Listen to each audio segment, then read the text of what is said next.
Hey guys, it is the 30th of January and the news is coming back at you from down under where it is very, very hot. Please jot down your fondest winter memory in the comment section so I can try and live vicariously through you.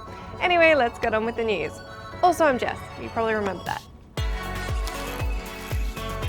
Temperatures in Sydney might be rising, but unfortunately Capcom shares are falling as Resident Evil 7 sold less copies than previous games. Capcom had previously announced that Resident Evil 7 was off to a solid start, having shipped 2.5 million copies to retailers following the game's launch on January 24. Since the announcement of the 2.5 million figure, Capcom shares have taken a tumble on the Tokyo Stock Exchange, as you can see in this not so awesome looking graph. Shares are now down more than 3%, and it's suspected this could be due to investors being worried that Resident Evil 7's first week sales failed to surpass that of Resident Evil 5 or Resi 6, which both shipped around 4 million in their respective launch weeks. Capcom has forecast Resi 7 to sell 4 million copies before the end of its financial year, which ends on March 31. Keeping with the theme of apocalyptic weather, let's talk Fallout.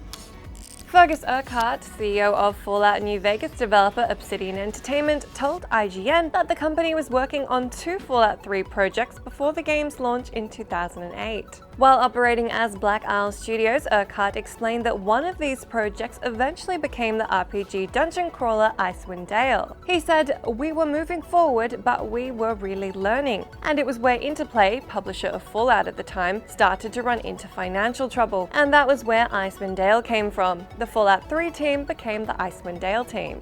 Another of these projects was the more widely reported game codenamed Van Buren. In other Fallout news, Bethesda has announced that the PS4 and PC versions of Fallout 4 are receiving free updates next week. The PC version will receive a high-resolution texture pack as a love letter to fans, but you'll need an additional 58 GB of space to download it. The PS4 update will add support for PS4 Pro, which includes features such as native 1440p resolution, enhanced draw distance, and enhanced God ray effects. Bethesda has not announced any release dates for these updates as yet.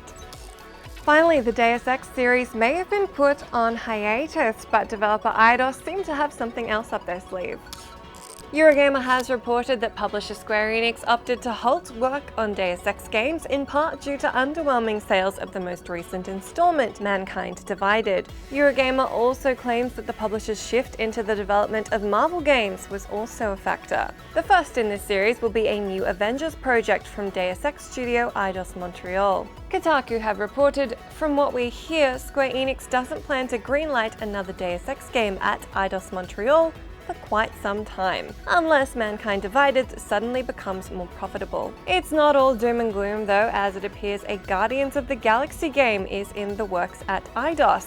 That's according to Eurogamer sources and Kotaku. Reportedly, the game is in the early stages of production. If a Guardians of the Galaxy game sounds awfully familiar, that's because Telltale also has one in the works, which is scheduled to arrive this year. In sad news, Masaya Nakamura, the founder of historic Japanese games publisher Namco, passed away on January 22 at the age of 91. Namco confirmed the news today. Nakamura spent his early life founding Nakamura Manufacturing, a company that made amusement rides for children. The business was later abbreviated to Namco and moved on to the video games market, where it created arcade games like Pac-Man and Ridge Racer. Nakamura has left an indelible mark on this industry, and our thoughts go out to his family and friends. That is all the bits and pieces I've got for you today. Do head to GameSpot for our feature on Horizon Zero Dawn, and I will catch you again tomorrow.